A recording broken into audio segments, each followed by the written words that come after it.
Welcome everyone to our ETF BILD seminar on geopolitical events, volatility, and ETPs. Exciting time for the markets. You can't even turn away for 2 minutes without something happening. That's, I think, the topic of today. I want to thank Pam Cummings and Scott Ernst of Thompson Hine, along with Viv Strench, for hosting this and being our tech partners with this. I really do appreciate that. We have a great panel today. I've been in the ETF business for, I don't know, since 99. I think I launched QQQ in 1999. And so I've been in this business for a long time, but I can't think of three more talented and better experts in the marketplace than those three panelists today. I'm going to introduce them by name and firm, and then I'm going to turn it over to each of them to give themselves a little short self-introduction, and then we'll jump in. So joining me today are Eric M. Pollackov, who's Global Head of ETF Capital Markets at Invesco, Reggie Browne, Principal and Head of Capital Markets at GTS, and Rafael Zayas, who is Head of Portfolio and Management and Trading at Vident. So Eric, why don't you kick us off? Tell us a little bit about yourself. Yeah, good afternoon, and thanks for joining us. Listen, been in ETFs, much like you, John. I started in the queues on the American Stock Exchange in 1999 as well. So been seeing a lot over the course of my career, and happy to be here. At Invesco, we manage over 1.6 trillion dollars in assets. About 550 billion of that is in exchange traded funds globally. So we've got a full breadth of knowledge and products within Invesco to talk, intelligently about the ETF structure. So I'll turn it back to you, John. Great, thanks. Reggie? Hi, I'm Reggie Browne. I've been in ETFs since 1996. Participated on the floors at the various ETF exchanges, and then launched ETFs over the last 20 years for majority of the asset managers. As the ETF business has been evolving, currently my business provides liquidity to marketplaces, and we launch ETFs for asset managers, and we help clients use ETFs efficiently from a consultative standpoint, and our business is global. Thanks a lot. Great, thank you. And Rafael? Hello, my name's Rafael Zayas. First of all, good to meet you. Thanks for the invitation. So we at Vident, we work with a lot of different issuers, kind of under the scenes, to do portfolio management and trading to help a variety of potential asset managers and issuers kind of come to market. So we provide a lot of portfolio management, trading, capital markets expertise for a variety of smaller issuers. And so we work with about 24 clients right now, with a variety of ETFs and multi-asset, and happy to be part of this. Excellent, thank you. All right, guys, so look, what a scenario. We have been coming in this pandemic for 2 years now, a little over 2 years now, and massive impacts on the market, massive impacts on the economy globally, so everything from supply chain issues to everything else we're dealing with. We have had the Great Resignation, people taking the opportunity to re-examine their work-life balances, et cetera, and those kinds of things. We have inflation now that we haven't dealt with in a long time. We have a war in Europe, the biggest war in Europe since 1945, and massive impacts globally as well, oil, shocks to oil, et cetera.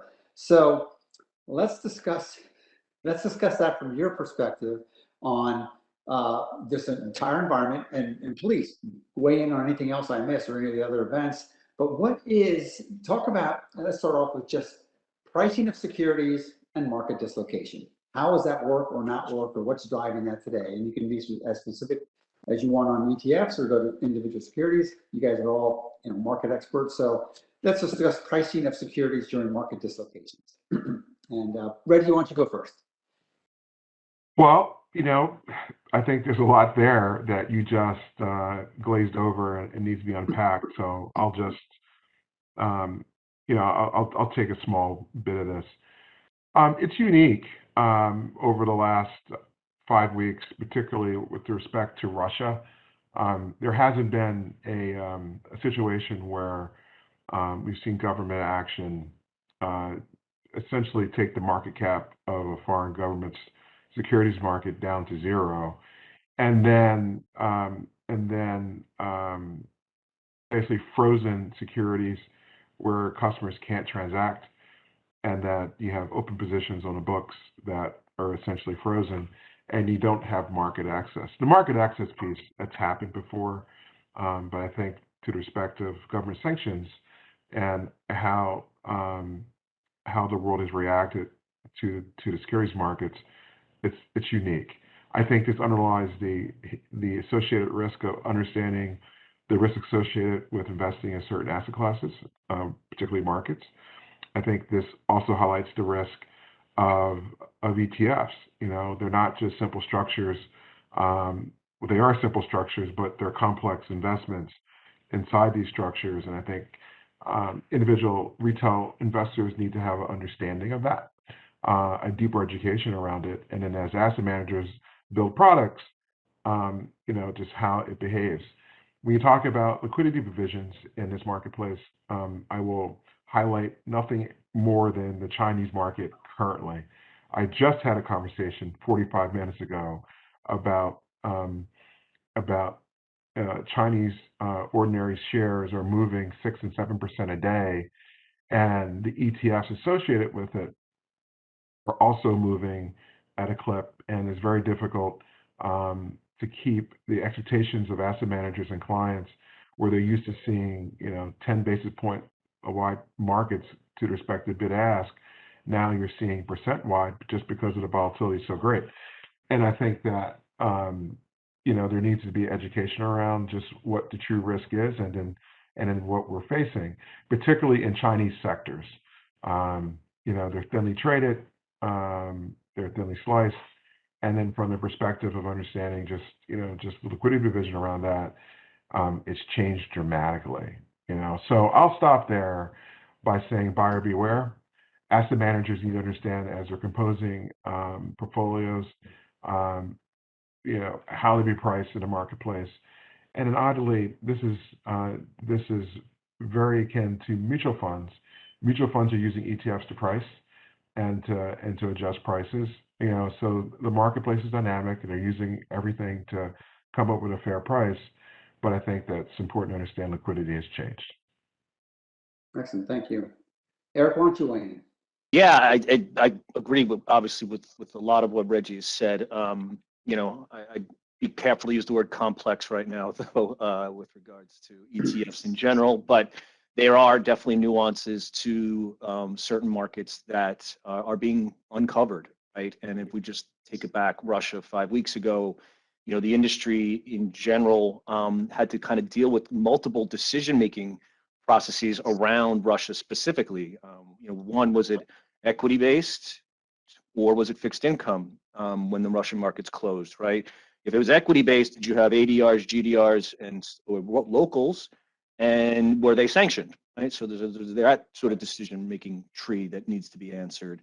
And if it's fixed income, where the markets were still and are still available, while maybe much wider spreads, you know, were you allowed to transact in those bonds? And then if you were on either equities or bonds able to transact, could you find a partner before the markets completely shut down to trade with? And then could you find a place where you could settle those transactions, right? So that's really all the different kind of decisions that we, and as a PM, I'm sure Rafael can attest to this, had to make, you know, real heartfelt decisions on what to do. And eventually, you know, then you also have to think about what the index provider is. If it's a passively managed product, how are they handling it? You know, so we had to kind of confer with them, and some of them took longer than others. And so all these kind of decisions are, you know, literally making such a situation so fluid that our policies were changing by the minute and by the hour about what we were doing for our products. And we had all the above, what I just stated.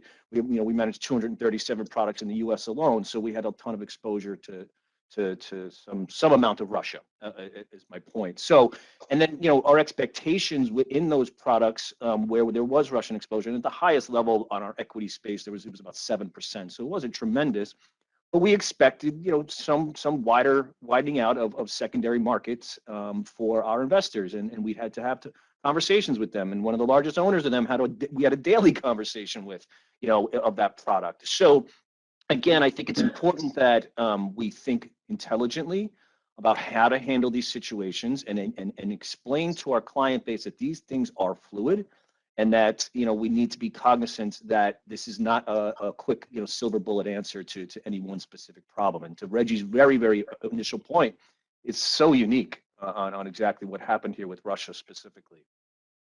Rafael? Yes. Yeah. So yeah, I mean, I don't want to echo what everyone said, but I wholeheartedly agree. These are very dynamic situations.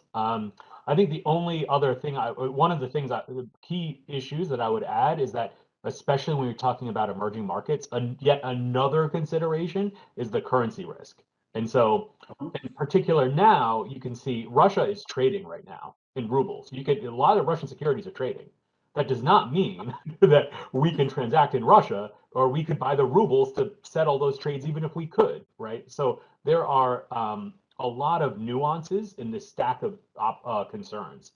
To kind of touch on, summarize what a lot of the points that Eric brought up, I think what people don't understand is ETFs are basically a mechanism for all these operational concerns that Eric went through to be more easily handled by people who have the operational expertise, right? Firms like, ours collectively and others, that are out there, that's what we do. We turn the trade in one ticker into these cascading tasks of buying securities, buying the currency, all these things. And then Reggie is working on those spreads. And so every one of those steps has to work in order for the ETF to trade efficiently. And so that's a lot of where we spend our energy, is making sure that we understand all those operational processes and trying to be as tight as possible on all of them. And then if there are costs that come through, additional costs, that where you're going to see that is in the ETF spread itself, kind of what Reggie brought up before. So if it's the case that, another kind of less well-known example are some of the currency controls that have been in place in some markets that were depending on the product in the emerging market. So at various points in the last decade or so, Egypt had currency controls. Turkey had currency controls. And so some of these markets, it becomes very costly to transact in the currency side, makes the operational process more difficult, makes the spread wider. And so those are some of the considerations. The other thing I would definitely highlight is that I think a lot of people a lot of energy goes into reviewing prospectuses and making sure that all these kinds of gotchas are in the prospectus to protect the issuer in the event of these exchanges.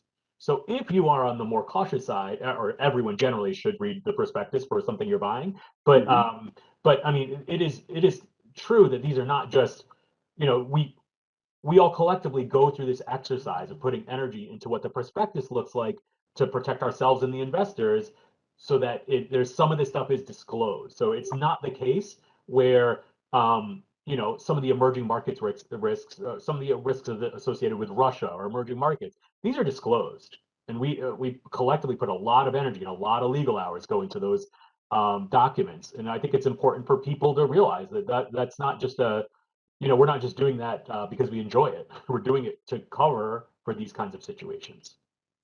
And I think that's a great point. And the first step is disclosure. The second step is, as you also pointed out, handling all the cascading events that occur in this business. It's one thing to somebody buys and somebody sells an ETF or an ETP, all the things that go behind that. So I do want to touch on a couple of different points. I want to move on to, so I'm on the board of 3 ETFs, 3 different ETF complexes, and all we have been doing, one of the biggest things we've been doing the last 6-9 months is understanding and learning the new valuation rule, the heightened responsibility of the boards. The boards can delegate but not abdicate that responsibility, and so on. And now we have these real world tests of Chinese securities, you pointed out, Reggie, Russian securities, et cetera. And then I want to get to Eric, who brought a great point on indexes in a second. So talk about that, how, because, valuation leads to tracking error, leads to everything else. I mean, there's a tremendous amount. It's the settlement issues, it's the creation redemption process, and there's so many things there. So talk about the any insights you've seen or any interactions you've seen with boards and ETF complexes as they have been trying to wrestle with valuation in this environment.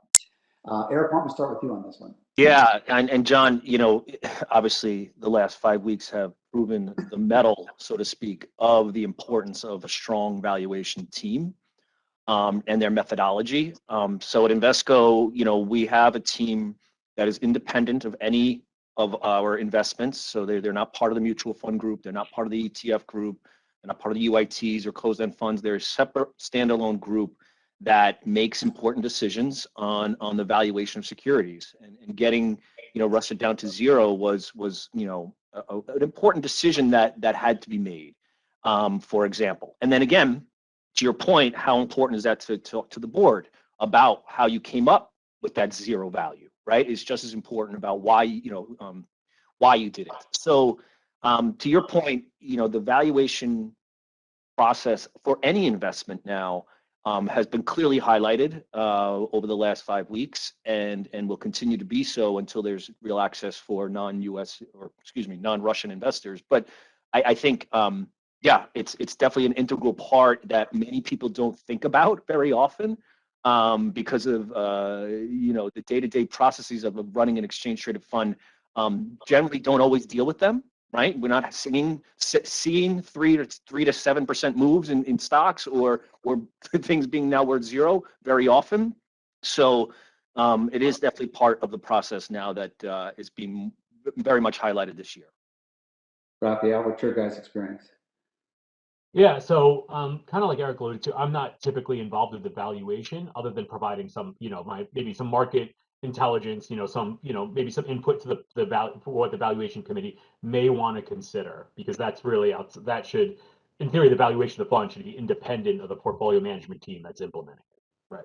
So I'm not part of any valuation committee. Why I provide a lot of data for those committees, and so what's been and make recommendations as asked. So a lot of what I've been busy doing is just, there's a lot of, it's a very tough decision, as Eric said, do we value some of these securities at zero? Is that the right valuation? That is not an easy, there are a lot of considerations there. And also, just to echo what Eric said, the process is as important as the decision, right? The process is it will warrant scrutiny, and we maybe on an ongoing basis have potential regulatory scrutiny for the process by which we came up with the valuation decisions. And so I think that level of kind of care about the decisions is the first and foremost, and a good process around that, and having everything documented.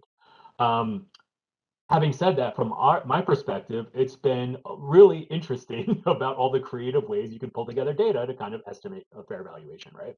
So whether or not you want to, how much do you want to value the security versus the currency, whether or not you want to take into account, so, I don't know, nickel has been an issue lately in capital markets as well. Do you want to value a US fund based on where it was priced in the Chinese market overnight? Is that a valuable input to the valuation process? That's something to consider. And so I think, it's forced a lot of creativity trying to think about, okay, what kind of data do we want to put together? What's the new source? That Chinese nickel conversation is not something we'd ever discussed, before a month ago, right? That's, so having to be creative, looking outside, there's a lot of considerations there. And then just, so it can get interesting. But I would say I really do want to put stop. The process is very important. Having that documented, and just taking really good, being very careful about that is highly important. Yeah, I appreciate that. Reggie, I'd love you to weigh in, but I also want you to also answer another question I have, which came up for valuation for a different reason. One of the ETFs that I'm on the board of, a non-US company went bankrupt. And so we figured out how to value that at zero in the interim, et cetera.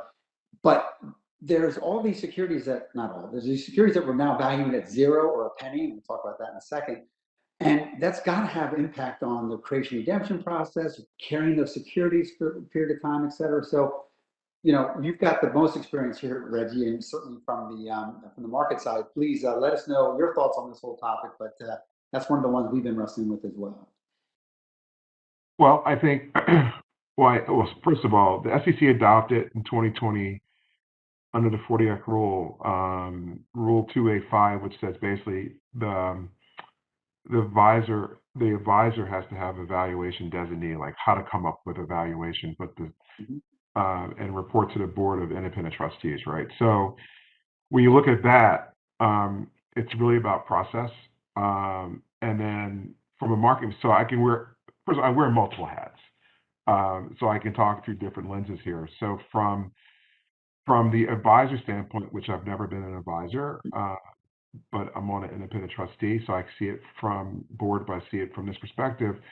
Being conservative in this case is not necessarily a bad thing. Marking securities down to a conservative standpoint of a penny or a zero, and issuing issuing statements of warnings to investors is prudent. And I think that from this standpoint, it's pretty important to have consistency and a standard process, and to explain the process to independent trustees who have the responsibility and oversight to shareholders. But in this case, from a market maker standpoint, we're looking at a basket of securities, and we're also looking at the ability to transact, and that many issues here you can no longer do create, and the securities that are in that are marked to zero are now part of an excluded asset file that you're giving cash over, and that from a fund valuation standpoint, from a mark-to-market standpoint, you have to take that in consideration. So there are a number of ETFs, I'll just talk in big terms, I won't talk in market cap, but, Friday night they closed at $50, and in Monday morning they were priced at 12 cents, and that is real, actually. That actually happened. So from the advisor standpoint, I think they're being prudent in doing so, because they're articulating the risk associated in the securities and the inability to come up with a fair price, because they're not really trading. And then from a market maker standpoint, I can no longer trade them, and on positions I have, I now own them and own them forever. So look, there were institutional clients that were looking to sell large amounts of securities that were Russian related, 5 cents on the dollar. That's the new fair price. They actually trade it where there's a buyer and seller. That's the new fair. So when I look at this from a big case, I said a lot of things quickly, and they're all complex things. It just comes down to, when you're trading or when you have exposure to a global basket, you have to understand market access. You have to understand what the fair engagement rules are in those particular markets. And any regulatory body can close their marketplace to foreign investors at any time, and that happens all the time. And the ETFs have to react to that. So there's been point in case. There has been ETFs listed on foreign exchanges, whether it's Greece, Egypt, Russia, where they just closed to foreign investors, and the ETFs are now a closed-end fund, and the ETFs are going to behave like a closed-end fund, either extreme premiums or extreme discounts. And there is no way around it. The arbitrage mechanism is no longer associated and present. And so you have to understand that. So from a trust standpoint, a trustee standpoint, understand your process, understand what the advisor is doing, and then understanding that your obligations to the shareholders and improving their process and sticking to it. From an advisor standpoint, it's having a good process and explaining to your independent trustees. From a market maker standpoint, it's understanding that if you trade it, you may own it forever, you may be able to get out, and you have a haircut that you have to actually understand. But for this audience here, it really comes down to pricing, and really comes down to, are the ETFs operating in a fair manner? And the answer is yes. All available information is available. Two-sided markets are occurring, and you can buy and sell, and all the information is in the marketplace at real time. And so when that is the case, markets are fair, and you're probably getting a best bet. Thank you. I have a feeling that we're going to hear a lot from the SEC over this in the next 1 to 2 years. I think you're going to see a lot of advisors having to, with the new valuation rule and then the real life example all at the same time. So let me ask the question, and Eric, you brought it up as a small point, and it's something that I have such a long career in indexing. MSCI, S&P, FTSE, NASDAQ, et cetera, they all necessarily do corporate actions and stuff their own way, right? It's kind of proprietary, et cetera. But in cases like this, where we have an issue with like sanctions on Russia and the Russian market closes, Would it be helpful if the index industry, the index companies all decided that for speed and accuracy and consistency, they were going to adopt the same set of policies? We're going to value, because I've seen Russian securities valued at 0, at a penny, at this. I've seen them done at the close of a day versus the open of a day, et cetera. Would it be helpful if, at least for the indexers and the index-based products, there was a consistent policy that these kinds of situations are going to be handled this way across the board for everybody at the same time? Because as an advisor, many times you guys are learning products on multiple indexes from different index shops, and you got to figure out when someone's doing what to where. So Eric, I'll let you jump in and then Rafael, and then we'll go to Reginald. No, that's exactly right, John. And and like I said, there's 237 U.S. domiciled ETFs under the Invesco brand, and it's active, passive. But for the past 20 plus years, I've worked with index providers. Now, what they'll tell you is that well, my methodology to do it is better than theirs, right? And that's how we differentiate each other's policies. And that may be true. There were definitely people that we opined internally that took action faster than others. And that delay does cause, as I think Rafael and I talked about this, some just internal processing, hiccups, right? Well, the securities were at 0 in this basket, but it may be worth 25 cents in that basket because we're not sure if it's going to be valued at 0 by that index provider. That was a small window, but it was something that we had to deal with for a while. And we, at the end of the day, right, in the passively managed space, in the ETF wrapper, our fiduciary responsibility is to mimic the constituents within that index, at the proper weights to the best of our abilities. Now, again, certain index providers made a decision within 48 hours, 72 hours on what to do with Russian securities. Some took 2.5, 3 weeks. They'd want to do the consultation kind of first, get our opinions, which is understandable. And I grasp that. But yeah, I mean, John, you're never going to get all of them to sit in a room and say, okay, we're all going to come up with the same policy evaluating, securities at any given point. But at the same time, some are definitely better than others. Great, thank you. Rafael, you shaking your head. 100%. I think having them all agree on something is not going to ever happen. Like that's just not in the cards. But given that constraint, given that they all independently had their own independent process to value the security, and handle the situation, I kind of think what happened was almost the best case scenario. I think it definitely, there was a few stressful days in there, but it didn't drag on weeks. It was days of awkwardness, not weeks of awkwardness. And I think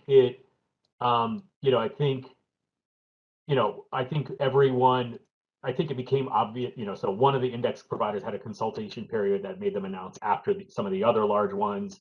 And so that caused, that created some differences. But I think the fundamental thing is let people know, maybe a day in advance, you have to have some form at this date in the future, we're going to value like this.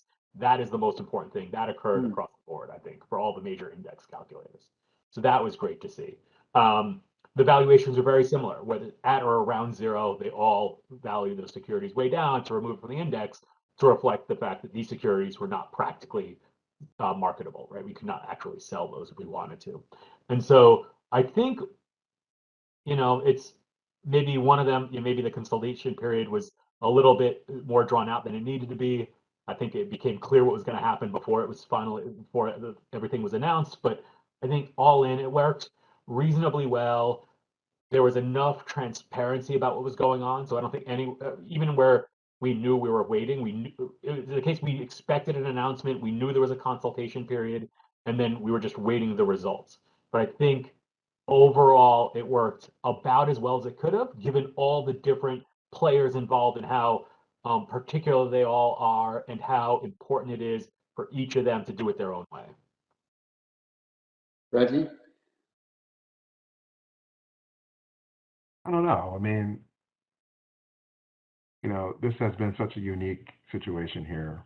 I think, well, let me go back to your first point. The commission operates on empirical data, and I think that we learned a lot. And I think we're still processing what we're learning, and then how to enact investor protections going forward, and a number of issues. In the last 3 weeks, you've seen essentially a market become uninvestable.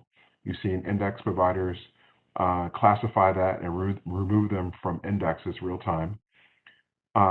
You've seen overissuance of exchange traded notes and the controls around that and how that affects investors. There's a lot of issues that are brewing for the ETF community. They're all healthy conversations to have.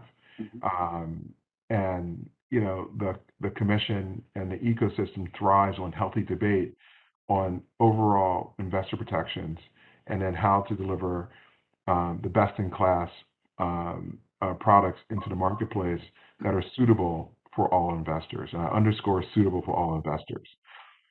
From the standpoint of the timing of announcements, you know, the market participants generally act in concerted fashion, where they look for the regulators, and everyone's talking at the same time about, you know, how best to interact. There's a real-time, robust conversation of all market participants before rules are enacted quickly concerning around a market-wide event. Regulators are talking to exchanges are talking to market makers are talking to the asset management community, and looking basically to understand every facet of a problem and how best to look at it and how best to adopt quickly if there's a market-wide event. The ecosystem, I think, behaves best in this manner, and there's generally good outcomes when this happens. You know, so I'll stop there by saying that the marketplace is dynamic and healthy, and to the respect of this particular environment, we're learning a lot because it's so unique in classification. And I think that there will be rules that are going to be refined based on the empirical evidence that we've learned, and still continue learning, you know, in this particular market. I agree with you, and I'll tell you, you know, my personal opinion is, you know, this is a very active SEC and getting more active, and there's a lot of discussion about, you know, trying to extend the regulatory umbrella to indexers, which is they're not regulated today, et cetera. So if I were the indexes industry or indexers, I would sit there and pick and choose what fight I'm going to have, because you don't want to give the SEC any ammunition in order to start stepping into your world. And, I think the publisher exemption is a very old exemption, and current SEC is looking at it quite the same way. So we've had a lot of conversation, and Rafael, you mentioned something on currency, about currency and the impact of currency. What's been interesting is, I've seen this too as well, is we talk about all this valuation, and, you know, Eric, you've got a committee and you got resources and this, that, and the other. And what do you do if you're these smaller ETF shops or brand new ETF shops, launching shops? You may not have all these resources or experience to do this. I think that's a vulnerability of those firms. Is there an idea around that? Some thoughts on how the smaller ETFs can avail themselves of resources in order to do this? And I don't know if it's relying on third parties like indexers or something else, but clearly I've just talked to some ETF issuers who got a product out there. They're so focused on doing all the things they need to do, they've been around this, that we all of a sudden hit them with some really convoluted foreign currency issue, and like, oh my goodness, what do we do there? So anyway, I'd just love to hear you guys' thoughts on the small shops ability to navigate. I mean, full disclosure, I'm quite biased because I work with small issuers to solve these kinds of problems. Sure. You know, so there are firms out there like Vident who do, you know, kind of offer kind of some advisory services where we can help out on not just the capital market side of things like that, but also, you know, where you can draw on our experience when the tough problems occur. Secondly, I think it's the case that most new issuers are, well, there's a few different things. One is that I think there is an oversight structure from the trust going down to the advisor, right, where there are policies and procedures for a lot of these things. And it may be the case that every smaller advisor may not be fully, have perfect forethought into all the nuances and implications of all the policies they agree to. But in this case, there are policies in place. So working with your the administrator for your funds, working with the trust, typically the fund administrator, your accounting team. There's a lot of expertise. You cannot just launch an ETF by yourself, right? You need a proper ETF operations, or you need accounting team, you need a fund administrator, you need all that infrastructure, and you need capital markets, right? And you need a legal team, right? You need 40 Act counsel. There's a lot, or well, for 40 Act funds, but there's a lot of different, ETFs are a team sport, right? You can't just launch an ETF by yourself. So you can draw on that network of service providers that you're working on. And that would be my best advice, is to draw on the expertise of the people that you're already dealing with. And you can, and if you're going about it in a good faith way, thinking through the process, you're probably going to end up in a good spot. I think it's not going to be the case that your fund administrator or your trust or whatever will let an advisor just go crazy with some decisions. So I think there's a lot of participants in the ETF ecosystem leverage that when you're stuck on some of these more difficult questions. Thank you. So Reggie, what are your conversations like between small and big ETF providers? Well, I think they're very similar, where a new ETF issuer who happens to be a large 40 Act fund complex, and they want to convert into the ETF community, I tell them that take all your existing knowledge, and then let's add on the cap markets piece that may not be present inside of your company. And then let's talk about distribution, because you have to think of distribution differently. Those are the two biggest add-on components that one must have an understanding. The ETF community is different than the platform business and the 40 Act business. I mean, there are other nuances too, but the ETF rule has flattened the landscape, has allowed fund complexes to come into the marketplace pretty efficiently. If you're looking at a certain structure around non-transparent active, and to launch a shielded IP, there's questions around just what's the best structure and how best to do that. Then if you're a smaller asset manager who either has a value chain idea or is somewhat in the middle markets, maybe they're a resident investment advisor that has a portfolio of clients that are managing sub 20 billion, they want to launch an ETF. I mean, there's a lot of benefits associated with that. And so generally I talk about the ecosystem. I talk about how to structure the ecosystem and the various players, how the exchanges operate, and then firms like Vident, how to approach them and understand how they're utilized. But it really comes down to market penetration of great ideas, great investment ideas that produce alpha.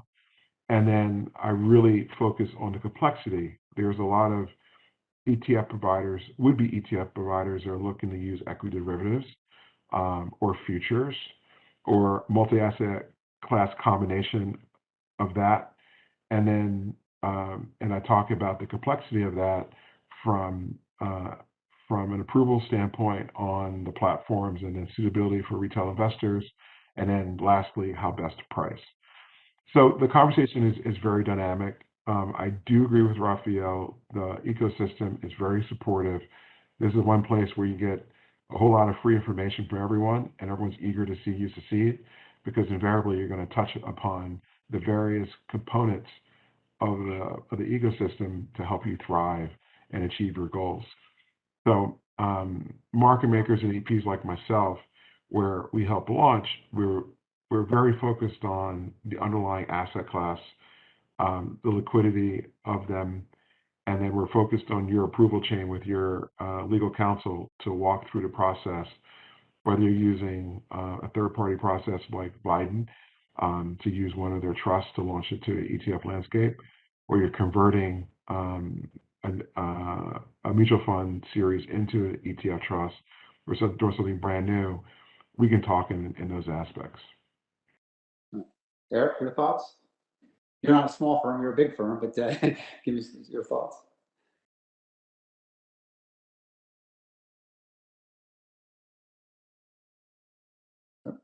There we go. Oh no. You're set. No, you're set. We can hear Oh, you. okay. Sorry about that. Oh, So, the only thing I'll add to that, Reggie, it was very comprehensive with that. I mean, the only thing I'll add is, the ETF rule has made the barriers of entry into the ETF ecosphere very, very low. But at the same time, the competition now has become so great that the barriers to success are so much higher than they were even a decade ago. So that's the only kind of thought that I had on the subject. But I think they both, Rafael and Reggie, covered that quite well. great. Thank you. So, it's been said by the SEC that they were very proactive, reaching out to market participants and everyone, an awful lot here. They didn't reach out to me, but I'm not hurt. My feelings aren't hurt, but I just wanted to know, did you guys talk to the SEC early on, or how? What was in general you heard? What were the natures of their inquiry? What were they trying to ask and ascertain from the industry with the issues that were going on, especially around Russia? What do you guys heard that the SEC was? I think I want to understand a little bit what they were thinking about or looking at this time. I can start because my answer is pretty simple. I personally wasn't involved, and I don't know if we're, I'm not going to discuss anything that was Sure. some of our clients. So it's, I'll pass on this one. Well, I'll jump in. I think at first the commission was really focused on Russian securities listed on the exchanges. First, they're looking at the suitability of the ADRs and the continued trading of them, and they were not really focused on the ETFs. In the first few days, they were focused on the Russian ordinaries. I think the commission also clarified recently that there's still, status quo going forward on the listing of the Chinese ADRs listed in the U.S. That's still a focus point for them. While they're focused on the ADRs, foreign ADRs listed on American exchanges, the ETFs were continuing to trade, and that brought a lot of conversations from the exchanges about what market makers were seeing real time, and what behavior were we seeing, and just a tight communication chain as normal between exchanges, market participants, and the regulatory body. So I think that that's what we were dealing with, and trying to understand if zero was really the right valuation. Well, honestly, if you buy something for zero, it's on your books, but you still have a haircut to pay for. And then advising clients real time about the transactional capabilities of the ETFs that had foreign components, not just unique Russia. I think there were 2 or 3 or 4. There was 3, but indexes that were composed of multi-countries that also included Russia, what we were seeing and how we were transacting. So I think what I'm illustrating is that everyone talks to everyone, and it's real time. And investors also need to understand that the community is tightly linked, and we're looking at all these issues as it's happening, and we're trying to make best decisions about how best to provide the protections needed given a market-wide event, and how best to adjudicate the matter. Eric, anything you want to add? The only thing I'll add, and I've noticed this over the last since Gensler kind of came to the helm, is they are very concerned as an organization with regards to exchange traded funds around the creation redemption mechanism not being available. So from what I understand, talking to our DC team, it's more about them questioning, are your products being halted from creation or redemption activity? The answer for us was no. There obviously were certain other competitor products where there wasn't the ability to create them. So they seem very laser focused on that, post what Reggie originally alluded to was, can investors in the United States, get access to Russian securities first, and then they kind of moved into that. What about the halting of create redeem activities? So that's sort of the only thing I'll add to Reggie's eloquent answer. Well, I think that's right on the mark, because I do think they're looking at the creation and redemption process with a scrutiny that has never been looked at since it was first granted. So it can be very troubling to think about if they, I think some of the ways they could be thinking about it. I think the deputy director of IM recently said flat out that no one stopped the redemption process in this market. Now, not to say that some couldn't physically do it because of the the underlying constituents, but that no firm actually or no advisor actually stopped the creation redemption process of the ETF. Is that true? Do you guys know of any that were stopped by the firm, or was it just market mechanics that dictated that? It was market mechanics. Good. Okay. The issuers followed the market mechanics. Yeah. Got it. And it's also I think from my recollection, correct me if I'm wrong, I think that the same thing applies. You, as an issuer, you can't shut down an ETF without going to the SEC, right? You got to file a Form 22E or something. You can't just unilaterally shut down an ETF. And so I think that that's something that iShares had to wrestle with their Russian ETF, if I'm not mistaken. Okay, did you guys hear anything about that? Or like that? That's a good. I don't know the exact mechanics of what, Okay. like from a regulatory perspective, how you go about the steps of shutting down. Yeah, like I wouldn't run it like 100% Russia fund or anything like that. We've rationalized funds in the past since I've been at Invesco, but I don't recall the legalities behind it, John. Sure. How it actually It's certainly the case that you need to chat with your counsel before you take it like that. And before you do anything, you need to chat with your counsel. So, so listen, current events. Monday's Wall Street Journal front page. There's an article about these the risky stock bets surge in popularity, and a bunch of them were the leveraged and inverse products, talking about how popular they become, how much trading is going on. Still haven't overtaken trading in my favorite ETF, full disclosure, QQQ, only because I have a long history with that one. But so thoughts on that? It looks like investors and retail investors, a lot of them are not afraid in this marketplace to jump in and trade things that they may not even understand. Like the highly leveraged inverse products and things like that. So is that what you're seeing? Is the spectrum of investor from investor to sophisticated trader changed at all in this market, or not?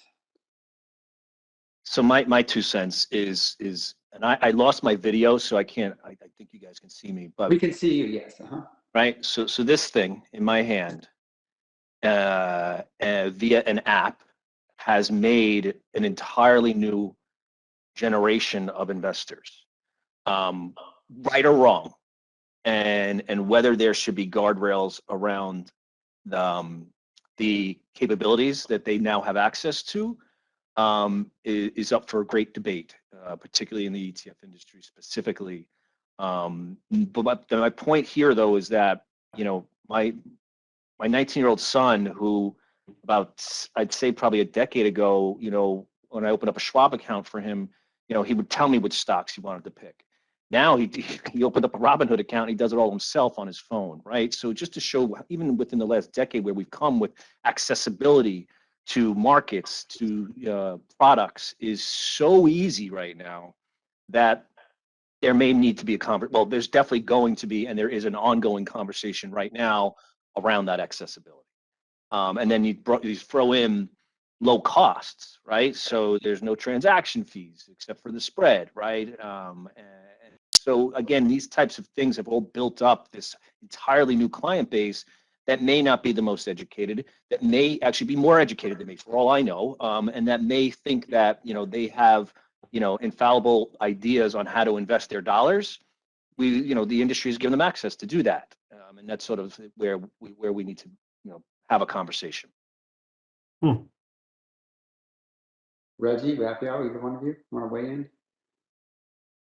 I think I'd just say that the kind of Eric said before, the barrier to success has grown, right? So I think it's not going to be the case that you have the large issuers, your iShares, Vanguards, et cetera, like the really low cost cap, the big behemoths of the industry are not launching, these kinds of products, right? So it's a niche where there's an investor class who kind of is interesting to trade that, and that's, and one could argue is that they have access to cryptocurrencies or 2x inverse or whatever worse than like there's a whole variety of instruments that can be traded, and then so I think it's definitely an ongoing going to be an ongoing conversation. I think I think everyone who's going into that space would expect that the regulatory landscape might change on them. But in the meanwhile, there's some opportunity there. Is my but that's how I would kind of describe it. Reggie, your thoughts? Well, the first leverage ETF was introduced, I believe, in 2006. So I think we've had 16 years of, again, empirical data of how they have operated and how investors are using them and what are the risks associated. I think from the perspective of there is a place in the toolbox for them. I believe that investors have come to understand that they are good for one-day return and not good for long-term use. You buy and stick it in for 30 years. That's not how they're utilized. The commission has studied leverage ETFs and have reduced some of the leverage, to provide, I think, more to predictable outcomes. So, this conversation around leverage, they're here, and I don't necessarily, they're not going to go away. If they're going to go away, they would have went away a long time ago, about 6 years ago. Now, whether we need a 10 times or leverage ETF, highly suspect and probably not. I don't know if it's worth kind of specifying one specific example, but just this week we had another short vol fund launch after, we're not, we're only 4 years removed from the vol apocalypse. So yeah, I mean, I just thought we're just the whole team over here is chuckling at the fact that we see there seems to be a collective short memories on some of this stuff, but also there's a whole lot of us with longer memories. Yeah, no, I think it's just the case that we're just going to have to expect change, in this space. Sure. Look, I've been in this business for decades now. I've heard many times over the years. Well, this time it's different. And anyway, sometimes it is, sometimes not. And Eric, you mentioned an app. Interesting this week, I believe yesterday or maybe Monday, Robinhood announces they're extending their trading hours. Yeah.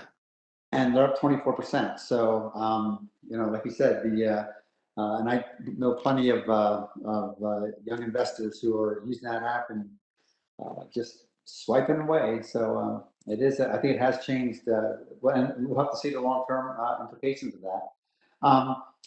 Another article today in the paper, the journal, how looking at big block ship sales and how their summation that the Fed, I think their early conclusion is that there's information leakage on block trades on stocks in the marketplace, and they looked at close to 400 of them, how many of them the price went down ahead of time, et cetera.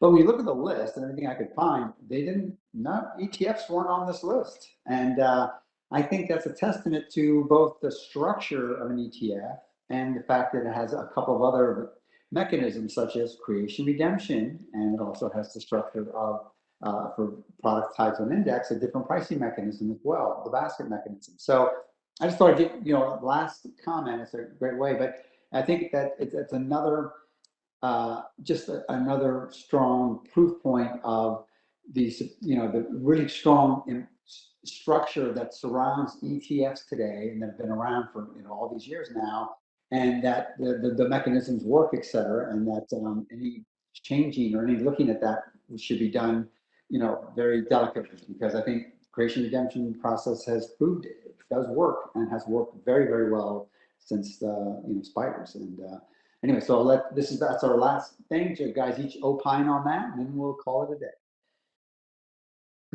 day. I think it's just another piece that highlights the distinct differences between how stocks trade versus how ETFs trade. Again, stock blocks for mid cap and small cap stocks are very difficult to generally price. And information leakage Reggie, you probably know better than I, but it seems very normal, like it just happens. Now, whether it's right or wrong is a completely legal topic, but whereas in ETFs, while there may be large blocks of trades, there's always just sort of that arbitrage mechanism that's not normally, knock on wood, available for the sell side community for Reggie. But again, stocks, the only way to make money is to buy it low and sell it higher. ETFs, that's not always the case, and more times than not, it's not. So I think that's really, again, just another highlight for the differences when we talk to investors that don't think that stocks trade just like ETFs and ETFs trade just like stocks. Yeah, Sorry, go ahead, Reggie. No, I think this particular conversation is centered around one market participant, and maybe a range of customers. So it's probably not necessarily germane as an ETF topic, but I would just point to you that the creation and redemption arbitrage mechanism keeps all the markets fair and the participants honest around best price, best X, from the delivery standpoint. And then we're talking about, a thinly traded sector. There's a lot of conversations around one particular, institutional client having exposure to nickel, the commodity, and the price swings associated with that. There are ETFs with nickel inside of it, or 33 products, and maybe an E10 or two. When you have those thinly traded sectors, one client can have a large impact, and if the marketplace understands that, the marketplace is going to react. But that's all part of efficient market theory, in my opinion. So this conversation, it's really about just ETFs do provide a layer of transparency, which they do, and then because of the competition inside the space, somewhat of a fairer price in compared to single list securities. And then just every Rafael, you get the last word. You get the well, thank you all. So I just say that, and then like Reggie mentioned, because the arbitrage mechanism and every issuer wants tight spreads on their ETFs, there's an incentive to provide the transparency so that folks like Reggie can provide tight spreads, and that means making the arbitrage mechanism work well. And I'll just there's a question in the chat from Herb. So, hey, Herb Blanca, just asking about why we're not. Also, I'll just address that real quick. Why do we use wrapper instead of modern structure, superior structure? I think a lot of us in the ETF ecosystem have to walk the line across a lot of different structures. I'm partial. I think the ETF is a significant. There's a lot of significant benefits for using an ETF, but the reality is that there's a lot of other structures out there that we're, as a industry, still represent a lot of assets in a lot of the industry. So there's just we're all have to be cognizant of that. But as you pointed out, John, that there are, no matter how you look at the ETF industry, it's very robust and seems to provide really meaningful benefits. And so, I think we're all pleased to be part of this industry. And thank you very much for having me. Yeah, thank you. So then my thanks to the three of you, Eric, Rafael, and Reggie. I've got pages of questions. I could sit here for hours with you guys, as always, but I appreciate your time.